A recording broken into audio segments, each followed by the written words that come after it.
And that's when I think, you know, I remember watching Oprah back in the day when she was overweight and had the big hair.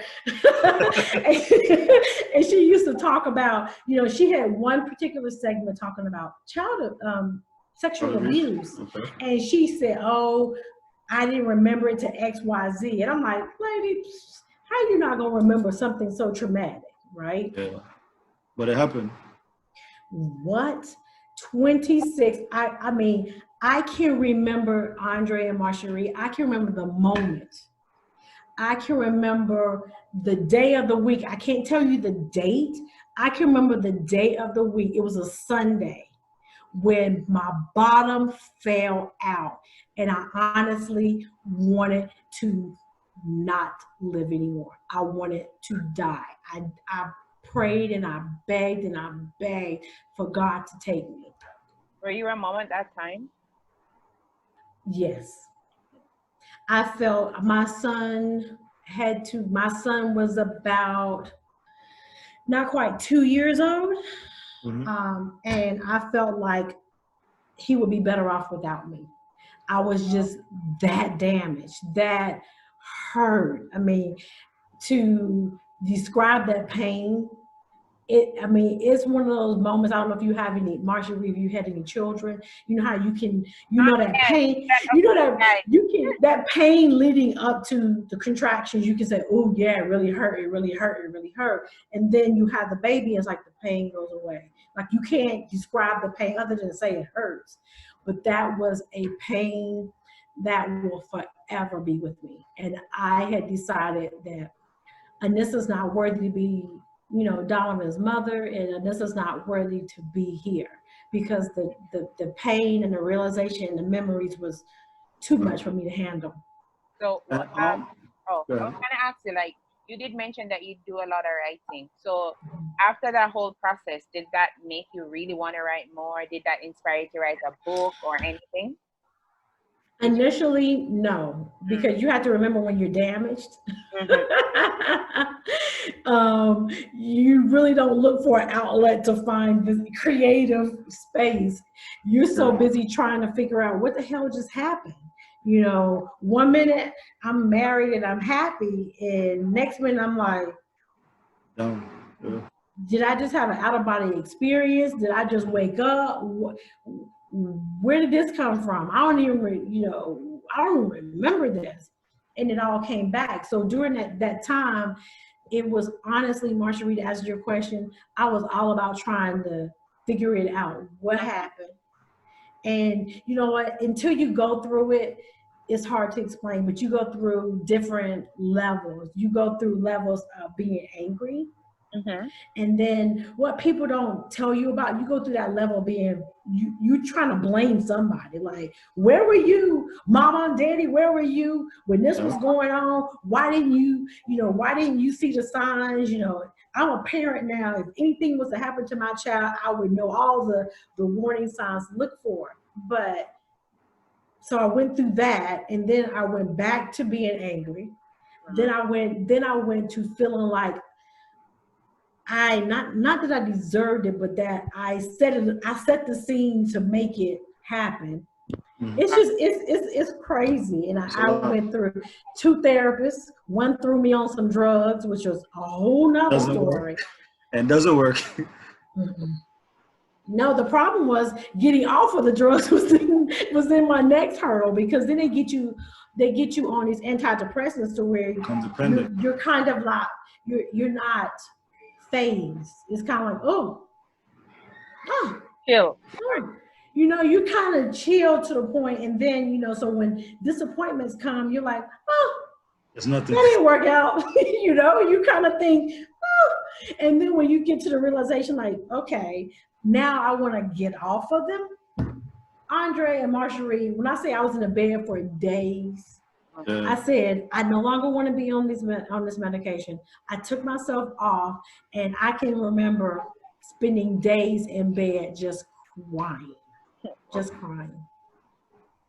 But getting off of them was the best thing I could have ever done, because you can't live in this Alice in Wonderland kind of You know, bad stuff happens. Like nothing affects you. Yeah, you know, I'm a firm believer. You gotta bite the bullet and you gotta do the work to get where you need to get. Push through. Just continue to push through. Like your story it's kind of amazing. Like the amount of persons I myself actually come across that's experienced similar situations, right? Even here in Jamaica, like persons I've spoken to, oftentimes they're scared to speak because one, they're scared of the reaction they might get from others they tell about it, and then and there's a backlash they might get, period. So like persons will hold it in for a while and just not say anything, and then that's why nothing really changes. It's like a continuous cycle, and it continues to happen. So like having talks like these, I'm hoping that one, two, as many persons can actually get this message and possibly inspire them to speak out and possibly help them to even overcome similar situations like this. So yeah, speaking out is the hardest part because you feel a sense of responsibility.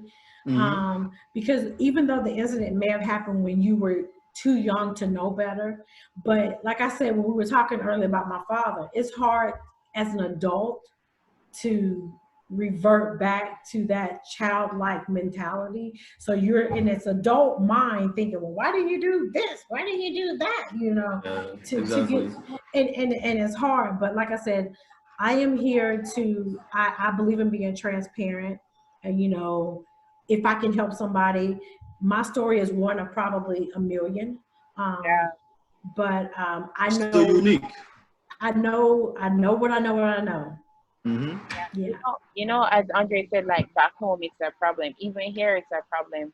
I think other than the backlash from some people that they might tell, it's just that sometimes rape is normalized in a way, and incest or being fondled or molested when you're young, it's like normalized because our families always tend to be like, we're gonna deal with it. And their way of dealing with it is probably moving you from where the person lives or never sending it back to the person's home. They never really take the time to find out what really happened to you, and they don't understand your trauma. I always state that there isn't enough safe spaces for people to vent and to talk about it without getting backlash. Just like with the Me Too movement, you know, like persons, why are you coming out now? Because it's seeing other persons coming out, hearing stories will motivate others and inspire them to come and speak about their experiences. So this is why, like, when Andrea and I spoke about it, I was like on board, like this would be a good platform for us to share stories like this, because many people, men and women, experience molestation. I saw this like question that they asked on Facebook. How old were you when you had your first sexual experience? Men, please answer. It was so devastating. 5. Oh, it was my mother's friend. I was 10. Oh, my mother's friend gave me head when I was 9. And then there was this guy, the lady that took his virginity, I think he was 10, the lady was 45. And he was like, I'm not a victim, I enjoyed it. And we're like, when we look on our lives now, the behaviors that many persons have, it's because of what happened to them. Being a womanizer or seeing their parents abusing other persons, it affects their behavior absolutely now. And we don't really face those things. We don't really say to ourselves, you know, the past affected us, because we tend to live in a society where they want us to forget the past. But you cannot forget the past until you challenge the past and look into it and say, oh, this really affected me. Then you can move on, because it's always going to be there. Even me, whenever stuff happened to me, you mentioned it before, you put it in the back of your mind. There are some times when I'm sitting here and I'm very pensive and it comes right back and I'm like, go back. Trying to put it back, but it's because I've never tackled that before. That is why it reoccurs. So that is why I'm happy that we're having this platform, and we really, really, really, really appreciate your stories that you told us, and I'm sure many persons you said have similar experience. Yeah, you know, and to piggyback on your mentioning of the hashtag Me Too movement, I always like to say safety in numbers. If one person is saying, you're like, that's just her opinion or his opinion. But when you start getting a collective group of people that are sharing the same dialogue, then it has more meaning. Then you can run with it. And the hashtag Me Too movement was important. Yeah. Time, when it comes to that type of traumatic incident, time is irrelevant. Because unfortunately that victim, it doesn't go away. It's not like a statute of limitations where he's like, okay, it's been 20 years and it's gone now. It drops off, or you filed for bankruptcy and be on your credit for 7 years and then it drops off. If it was that easy, I would sign up for it. But it's not. It's not that easy. And when you want to be in a relationship, it's very hard not. And you don't even do it on purpose. It's like subconsciously, those thoughts, those actions kind of creep in. You're like, oh Lord, where'd that come from? Because, I had certain things that I didn't like growing up. And I honestly, for a long time, I didn't know why I didn't like it. Like, why don't I like for a man to do this? And I did not know. I just thought, hey, it's just something that Anissa just doesn't like. And then once I hit the bottom, was drugged by the car, was rolled over by the car, and then it started hitting me like, oh, that's why. Yep. Then it all started making sense. So once you address the problem, right, Marjorie and Andre, now you got to figure out how to fix it. Sure. Exactly. And that probably is almost as hard as identifying the problem.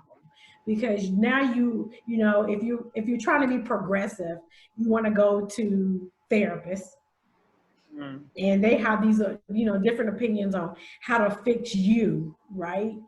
And then so you got to play this game of what best fits you. And then on the flip side, I didn't tell you this part. I told my mother.